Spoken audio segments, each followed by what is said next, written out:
Not every bee can live everywhere. Even on the same land, in the same hive, no two bees are exactly alike. Because in nature, survival belongs not to the strongest, but to the most adaptable. These lands are home not to a single climate, but to dozens of different worlds. And each bee exists by adapting to one of them. To understand how bees in Turkey live, what their characteristics are, and why they differ so greatly from one another, this is what we must first know. Now, let us take a closer look at the bees of these lands. The Anatolian honeybee is the backbone of beekeeping in Turkey. It is the most widespread native honeybee and takes its name from the land it inhabits. It is naturally found across a wide region, from central Anatolia to the Aegean, from the Mediterranean to Marmara. The reason it can survive in such diverse geographies is its strong adaptability. The Anatolian bee is known not for extreme honey production, but for stability. It is resilient to seasonal changes. It can adapt to cold nights and hot summers. It is resistant to diseases, which is why it has been preferred in traditional beekeeping for centuries. Yet the Anatolian bee is never exactly the same everywhere.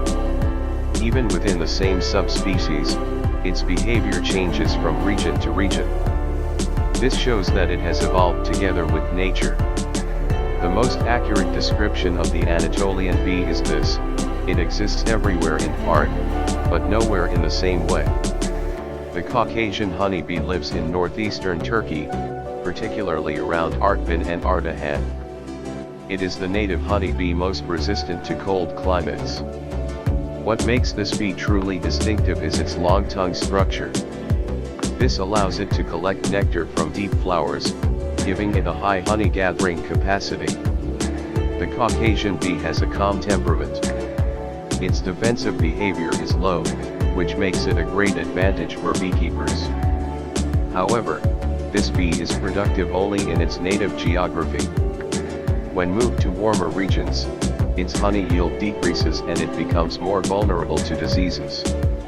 The Caucasian bee teaches us this: high productivity only has meaning in the right place. In the wrong geography, even the strongest bee becomes weak. The Iranian honeybee lives in eastern and southeastern Turkey. It is adapted to drought and harsh natural conditions. This bee knows how to survive with limited floral resources. Its ability to endure environments with scarce food sources is very high. Its honey yield is lower than that of the Caucasian bee, but its resilience is exceptional. It is resistant to temperature fluctuations. It can continue working even during long and challenging summer periods. With these characteristics, it belongs more to natural and traditional ecosystems than to modern industrial beekeeping. The Iranian bee shows us this: survival does not always mean producing more. The Syrian honeybee is found along Turkey's southern borders, especially around Hatay. It is adapted to extreme heat. This bee is highly active and has strong defensive behavior. For this reason, it is often described as aggressive. It can remain active for long periods in hot climates. High temperatures are not a threat to it, but a natural environment. However, when moved to cooler and more humid regions, it quickly loses productivity and becomes susceptible to diseases. The Syrian bee operates with a direct survival instinct. Therefore, the most accurate statement about it is this: in hot geographies, it is not calmness, but speed that ensures survival. There are bees in Turkey that have no official names, yet nature recognizes them. Local bee populations exist in the inner Black Sea region, mountainous areas, and isolated valleys. These bees have lived for generations without mixing with other races and are genetically unique.